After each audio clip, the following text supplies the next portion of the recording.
जय श्री नारायण सब भक्तों को। आज हम श्रावण महीने के शुक्ल पक्ष की पुत्रदा एकादशी व्रत कथा को करते हैं।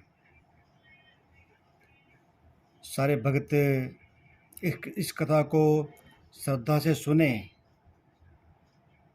और विष्णु भगवान का आशीर्वाद प्राप्त करें। जो इस कथा को श्रद्धा से सुनता है, इस व्रत को श्रद्धा भक्ति के साथ करता है, उसे पुत्र की प्राप्ति होती है, पुत्र की लंबी आयु प्राप्त होती है। सारे भक्त कथा को श्रद्धा से सुने। श्री युधिष्ठिर कहने लगे कि हे भगवान, श्रावण महीने के शुक्ल पक्ष की एकादशी का क्या नाम है?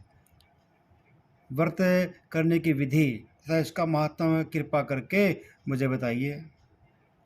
मधुसूदन कहने लगे कि इस एकादशी का नाम पुत्रदा एकादशी है।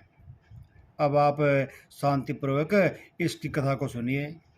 इसके सुनने मात्र से ही वाजपेय यज्ञ का फल प्राप्त हो जाता है। द्वापर युग के आरंभ में महिष्मति नाम की एक नगरी थी। उसमें महेजित नाम का राजा राज्य करता था, परंतु पुत्रहीन होने के कारण राजा को राज्य सुखदायी नहीं लगता था। जिसकी संतान न हो उसके लिए यह लोक और परलोक दोनों ही दुख देने वाले होते हैं। पुत्र सुख की प्राप्ति के लिए राजा ने अनेक उपाय किए, परंतु राजा को पुत्र की प्राप्ति नहीं हुई।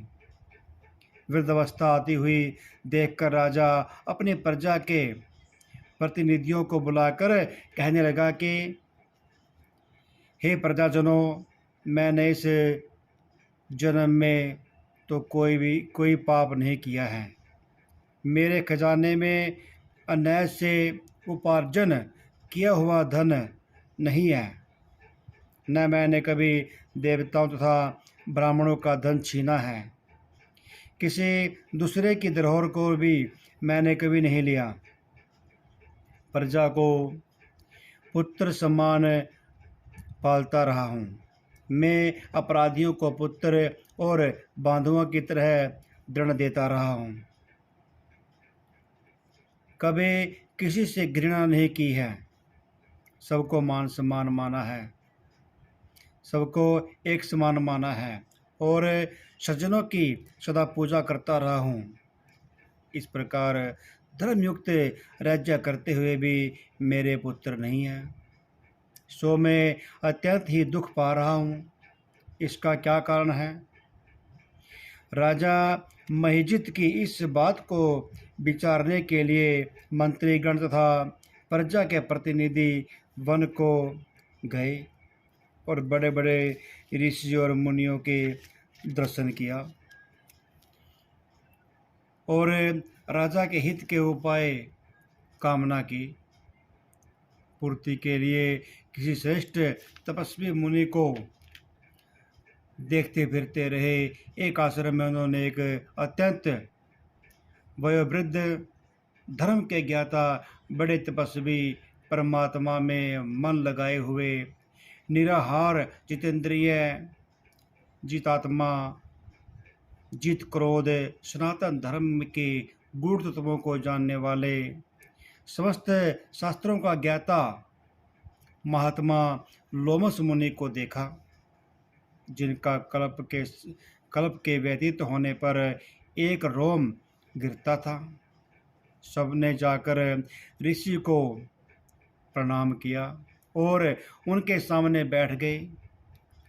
उन लोगों को देखकर मुनि ने पूछा कि आप लोग किस कारण से आए हैं? निसंदेह से आप लोगों का हित करूँगा। मेरा जन्म केवल दूसरों के उपकार के लिए ही हुआ है, इसमें संदेह मत करो। लोमस ऋषि के ऐसे वचन सुनकर सब लोग बोले कि हे महर्षि, आप हमारी बात जानने में ब्रह्मा से भी अधिक समर्थ हैं। अतः आप हमारे संदेह को दूर कीजिए। महिष्मतिपुरी का धर्मात्मा राजा महिजीत प्रजा का पुत्र के समान पालन करता है, परंतु फिर भी वह पुत्रहीन होने के कारण अत्यंत दुखी है। हम लोग उसकी प्रजा हैं, अतः उनके दुखों से हम भी दुखी हैं। आपके दर्शन से हमें पूर्ण विश्वास है कि हमारा यह संकट अवश्य दूर हो जाएगा, क्योंकि महान पुरुषों के दर्शन मात्र से अनेक कष्ट दूर हो जाते हैं। अब आप कृपा करके राजा के पुत्र होने का उपाय बतलाइए। यह वार्ता सुनकर ऋषि ने थोड़ी देर के लिए अपने नेत्र बंद किए और राजा के पूर्व जन्म का वृत्तांत जानकर कहने लगे कि हे राजा, ये राजा पूर्व जन्म में एक निर्धन वैश्य था। निर्धन होने के कारण इसने कई एक बुरे कर्म किए। यह एक गांव में दूसरे गांव में व्यापार करता था और एक समय ज्येष्ठ महीने के शुक्ल पक्ष की द्वादशी के दिन मध्याह्न काल के समय, जबकि वह 2 दिन का भूखा प्यासा था, एक जलाशय पर जल पीने के लिए गया। उस स्थान पर एक तत्काल की ब्याई हुई प्यासी गऊ जल पी रही थी। राजा ने उस प्यासी गऊ को जल पीते हुए हटा दिया और स्वयं जल पीने लगा। इसलिए राजा को यह दुख सहना पड़ा है। एकादशी के दिन भूखा रहने से वह राजा हुआ और प्यासी गाय को जल पीते हुए हटाने से पुत्र के वियोग का दुख भोगना पड़ा। ऐसा सुनकर सब लोग कहने लगे कि हे ऋषि, शास्त्रों में पापों का प्रायश्चित भी लिखा हुआ है, अतः जिस प्रकार राजा का यह पाप नष्ट हो जाए, आप ऐसा उपाय हमें बतलाइए।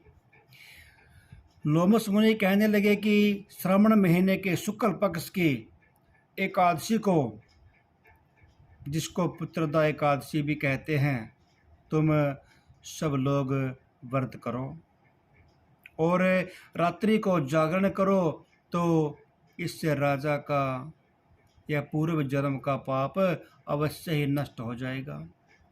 साथ ही राजा को पुत्र की अवश्य प्राप्ति होगी।